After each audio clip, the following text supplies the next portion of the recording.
When you think about Peter, he's sort of like the Babe Ruth and Ted Williams of baseball because of his longevity, his high standards, his sustained excellence. He was a giant in his field, a Renaissance man. He was more than I expected, more than I ever could have anticipated. He was a good man.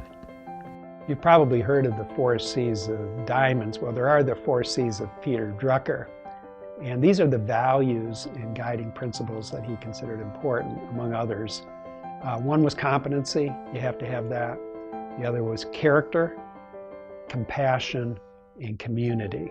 Those are at the DNA of effective organizations and effective leaders.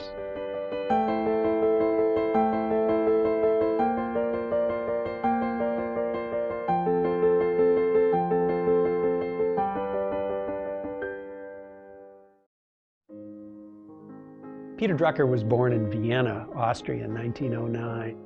He witnessed World War I and the destruction that occurred and the fear that people lived in on a day-to-day basis. We are influenced by our upbringing and our youth. And his youth was filled with political and economic turmoil. The Nazis came into power. He read Hitler's book, Mein Kampf. He took it seriously. Liegt die Zukunft des deutschen Volkes. By 1934, I believe, he left to go to England. He was working in investment banking, and he was working as a foreign correspondent.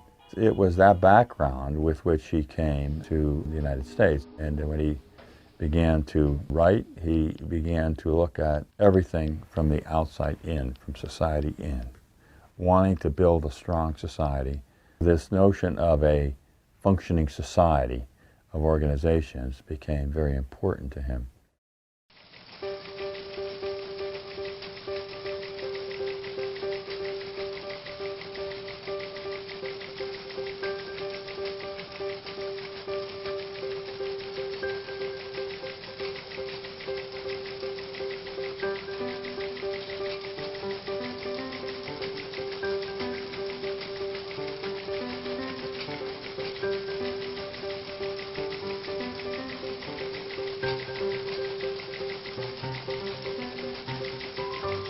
What are the new forces in the market, the new changes, and incidentally, can we identify some major market areas? Peter Drucker came to the Claremont Graduate University in 1971. He created a revolutionary executive education program. I think he wanted to create several generations of effective managers and teachers of other effective managers. And I think he viewed that as the most promising mechanism for social change and good that could be. He was a born teacher. You asked a question, you got a long explanation at home too. You know, I said, I don't want all this teaching. I just want an answer. No.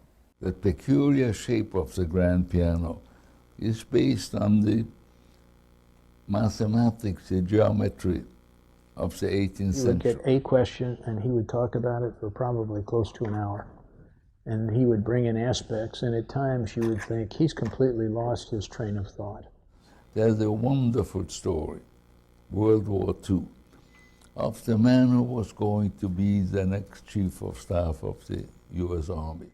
He's off talking about, St. Augustine and the monks, and then he would always bring it back and just nail it right at the end. He'd give you an example from the Army, and he'd give you an example from the Jesuits, and he'd give you an example some political time way back in history. And there's a very old Roman law doctrine that says, which from the beginning. But if you hung on for 3 hours, woo, you come out with jewels that you don't forget. The greatest weakness of executives is that they believe that they're being paid for being bright. They're being paid for being right. No, I think almost all of his lectures had as a primary takeaway a moral obligation. The moral obligation of management to empower and contribute. I think that is a part of the genius of Drucker, that he gets you thinking about issues. He throws out things, like management is a liberal art, the practice of management, which really did codify the practice of management. And he just threw that out. Well, it turns out that there's a whole lot behind that. It's true. It starts you thinking.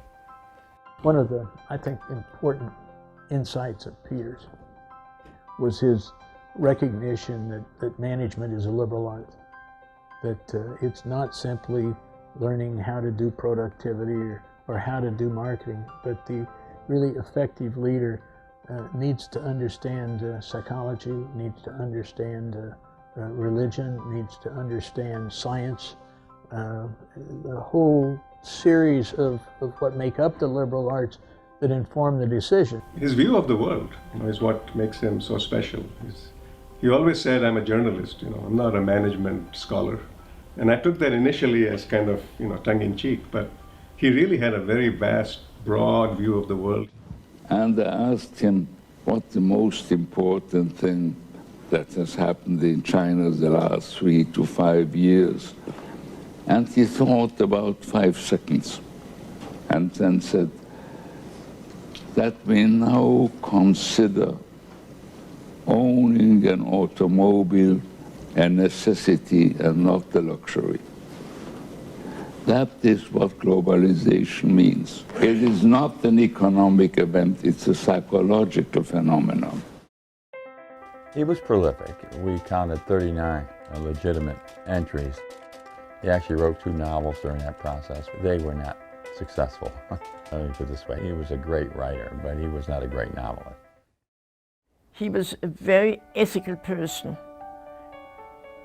and the social well-being of the company and so on, the community so on, was way above this financial standing. He was much more interested.